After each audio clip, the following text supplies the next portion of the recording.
we're going to introduce ourselves first, and you guys will introduce yourselves and your teacher, and then I'll give you a question. I'm Professor Michael Taylor. I teach at Northeast Community College in Norfolk, Nebraska. I'm Diana Owen. I'm a political science professor at Georgetown University, which is here in Washington, D.C. And I'm Jessica Sutter. I work at the Institute for Citizens and Scholars on Youth Civic Development. Glad to be with you today. Hi, my name is McKay Garvin, and my favorite branch of our government is the legislative branch because of the representation it holds for people all over the United States. Hi, my name is Qureisha Khan, and my favorite branch of government is the media, because although not an official branch, they represent the thoughts of the people most accurately. Hello, my name is Bryce Thompson. My favorite branch of government is the executive branch because of its ability to take swift actions during times of wars and emergencies.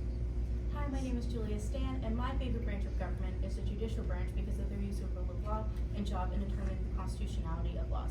And on behalf of Unit 4, Tahoma High School, and our advisor, Gretchen Wolfing, we thank you for judging us today. Okay. We're going to do question 3, and I'll read it. The accumulation of all powers, legislative, executive, and judiciary, in the same hands may justly be pronounced the very definition of tyranny. How fundamental is the concept of separation of powers to the functionality of our American government? Subpart 1, have political parties impacted the separation of powers doctrine? If so, how? If not, why not? And does any one branch of government become more empowered or weakened when inter-branch gridlock occurs? Why or why not? You may begin. The constant aim is to divide and arrange the several offices in such a manner as that each may be a check on the other. James Madison. The functionality of American democracy is reliant on the concept of separation of powers.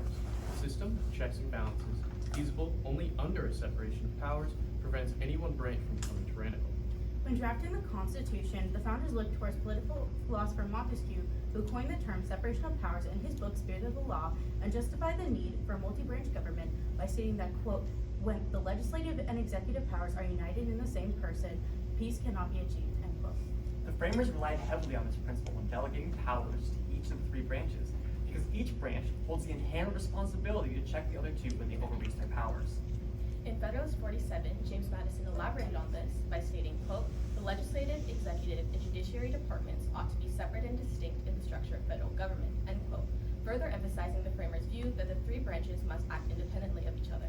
Through the separation of powers, our American government is able to prevent any one branch from becoming tyrannical, and thereby creating a fundamental concept that has helped to protect our democracy. A government divided by political parties is an effective method in which the separation of powers doctrine is adequately carried out. In 1975, the Senate Church Committee investigated domestic spying abuses done by various executive agencies. At the time of the investigation, Congress was led by Democrats and the presidency was held by a Republican. The Frank Church Committee put political pressure on Gerald Ford to rein in the jurisdiction of the CIA in Executive Order 11905. Beyond the checks and balances given to the branches to enforce separation of powers, political parties act as checks on one another to enforce this concept of separation of powers. This is when the separation of powers works in its entirety. But when a single party controls both branches of our government, parties can use their institutional control to pass their agenda in their entirety. An example of such partisan loyalty is Democratic President Bill Clinton's Healthcare Security Act of 1993. When first introduced by the president, he had the full support of Democrats in Congress, who controlled both chambers and pledged their support in helping to pass this historic bill. Although the bill had garnered much support from Democrats, it was not passed before the midterm elections of 1994, where Republicans took control of both chambers and soon after killed the president's health care bill. Political parties act as another institutional check in our government, as the opposition party will always strive to check the other.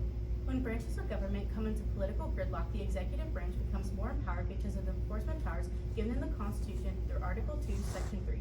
During President Barack Obama's administration, there was immense gridlock between the executive branch and Congress's Republican majority. The Republican Senate, as stated by Majority Leader Mitch McConnell, was to, quote, deny the president a second term, end quote, by refusing to pass his political agenda. Interbranch gridlock can be seen after the Sandy Hook shooting of 2012, when President Barack Obama issued a directive concerning background checks. With the powers of enforcement, this action taken by the executive was in response to the gridlock of the legislative and executive branches, which prevented them from being able to take quick action in passing vital gun legislation.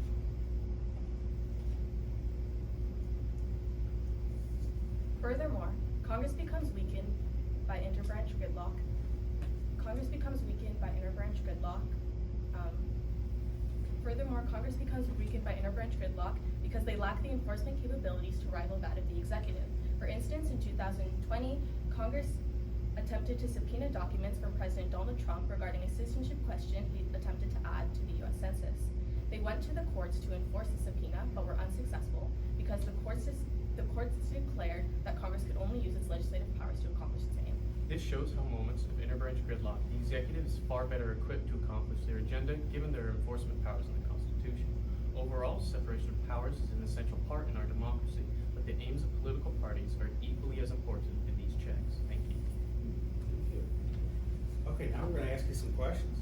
And the one I want to get into is, do you think gridlock is built into the Constitution? And if it is it something we need to address? I believe gridlock is built into the Constitution. The founders referred to, especially the Senate, as the cooling saucer of our democracy. The Congress was supposed to be this deliberative body as opposed to the energetic nature of the president. With multiple votes and multiple houses, we're able to get lots of opinions, lots of views, and slowly deliberate on what is best for our country. Furthermore, adding on to my colleague's point about the Senate and how it was designed to cool legislation, later on, after the ratification of the Constitution, Senate Rule 20 was added, which is the filibuster, which allows for more debate within the Senate. So this is a way that, well, the filibuster is currently being used to help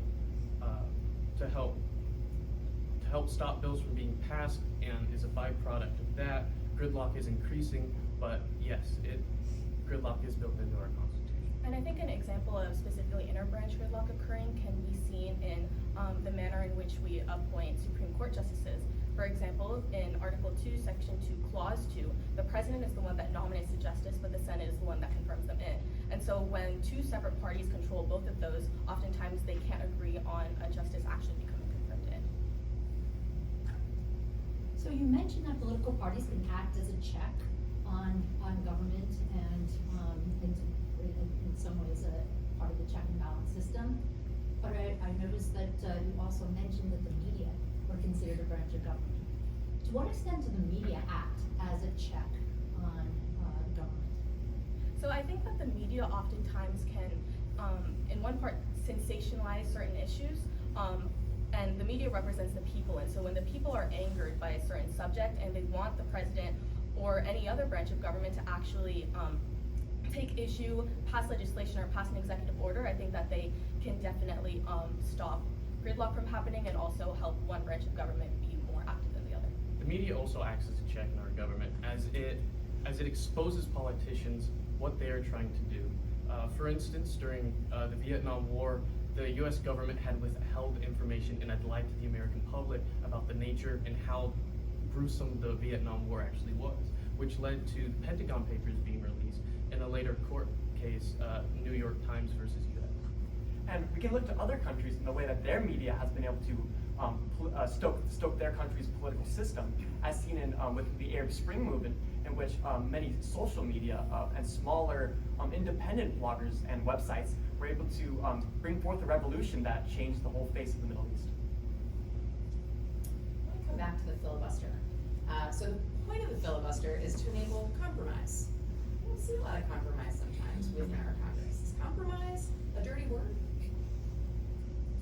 Sadly, I believe compromise is a dirty word. Especially in the House of Representatives, they have 2-year term cycles in which they must seek re-election. And basically the job of being the House of Representatives is to gain re-election. I believe that is a problem with the way that we have set up that House. And so when we talk about compromise, it's not worth compromising if you don't appeal to your own base, to your own voters, and to the people lobbying for you to stay in your job. Furthermore, adding on, compromise is a dirty word now because when you're a politician and when you're running for re-election, you want a platform to run off of. And if your platform is the other side doesn't get anything done, then that's a very effective way of getting elected and getting members of your party also elected. So then you can have the majority group. There are many third rail issues such as abortion, gun rights, and things such as marijuana that many politicians do not want to touch on because they are afraid that if they put their neck out there and they try to tackle these issues, they won't want to get reelected because people will see them as trying to be controversial and not wanting to touch on these issues, even though many people would like to see the representatives kind of get down and dirty and touch on these issues, which should be fortunately discussed in our Congress, but are not. I would disagree, and I don't think that compromise is necessarily a dirty word. In Federal 70, it was mentioned that while the president should be energetic, Congress should be more deliberative. And so I think with filibustering and even though there aren't as many acts passed in Congress, or they might not be passed as quickly compared to executive orders, I think that constant conversation between many members of Congress is necessary in order to provide an act that all of America is supportive of. Okay, I want to go back to a question about the media because I wanted, it sounded like it was the mainstream media, the major media that you guys were talking about. What about the role of social media? How has that changed separation of powers? Has it given new voices to, like, instead of 435 members of Congress, now you've got all these Twitter feeds? How has social media changed the equation? I do believe that social media allows younger voters, like over the age of 18 to 21, to get involved more in government, because when scrolling through, let's say, Instagram, they see these topics pop up on their newsfeed, and they can get more informed on these topics if they view them as interesting, and then they can look more into their government and their representatives, and when it comes around to voting, they know what to look for and what a representative puts on their panel for what they want to talk about. So that's what they're looking for. It's looking on the issues that they care about. We have seen the change of norms over time. We have seen presidential norms change. FDR, during the Great Depression, utilized the radio to use fireside chats to inform people of his policies. But now we see presidents such as Trump, Obama, and Biden using social media to engage people online about their policies and their platform that they're running on. And piggybacking off of my colleague's point, while FDR's fireside chats were definitely a way that the president has communicated with the public, I think that social media is unique in that the public can directly communicate with the president much more easily than we have been able to before the age of technology. And so I think that social media as a whole has definitely made the presidency and the president and their speech a lot more transparent. So I want to follow up on that a little bit. Some scholars argue that that certain branches of government have become more powerful than others. Do you feel that any branch of government has become more powerful than another? I would Maybe argue. media concept. I would argue that yes, the executive branch has drastically outpaced the other branches in its ability, in its growing powers. What we've seen presidents use is the Take Care Clause of Article 2, Section 3, in order to issue executive orders to get their agenda passed without having to go through Congress. And I believe that yes, this was envisioned by the founders, as in Alexander Hamilton in Federalist 70 said, quote, "Energy in the executive is a leading characteristic in the definition of good government," end quote. So, in my opinion, the executive branch has outpaced the other branches in its growing powers. I believe the judicial branch has become the most powerful because in Marbury versus Madison, they gave themselves the power of judicial review. And once justices are appointed to the court, there isn't much discretion there isn't much checks on the judicial branch that can be used to limit the discretion of the judges once they are in their seats. So really, there are not enough institutional checks on the judicial branch to justify other branches checking them. So I do believe the judicial branch, because of this reason, is the most powerful. I disagree with my colleagues. I believe that the Finish your thought. legislative branch is the most powerful branch of government because they have the most elastic clause in the Constitution. In Article 1, Section 7, Clause 18, Section 8, Clause 18, we have the necessary and proper clause, which allows them to be able to, quote, pass any laws that are necessary and proper to execution of the foregoing powers and all other powers vested by this Constitution. They've used it to pass mass legislation such as the Affordable Care Act, in which they mandated individual health care for everybody. Thank you.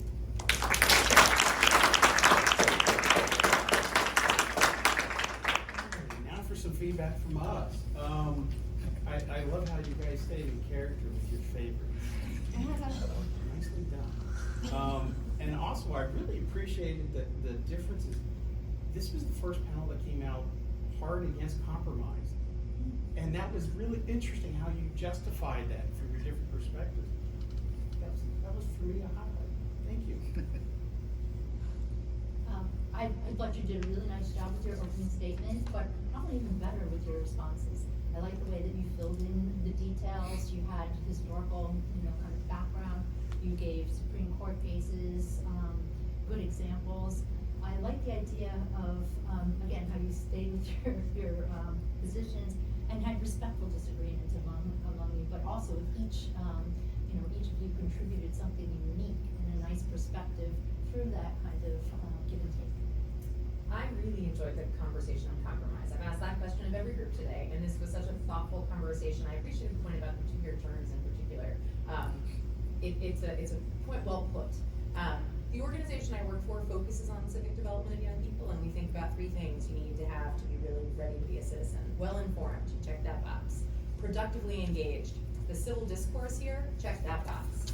And then committed to democracy. I mean, you have favorite branches of government, you're clearly committed. But I also think that what we saw here today shows real leadership for the future. And I hope that perhaps you will think about commitment to democracy by taking a role in it, maybe as more than just citizens. So maybe future elected officials. Very nice, thank you so much. Thank you.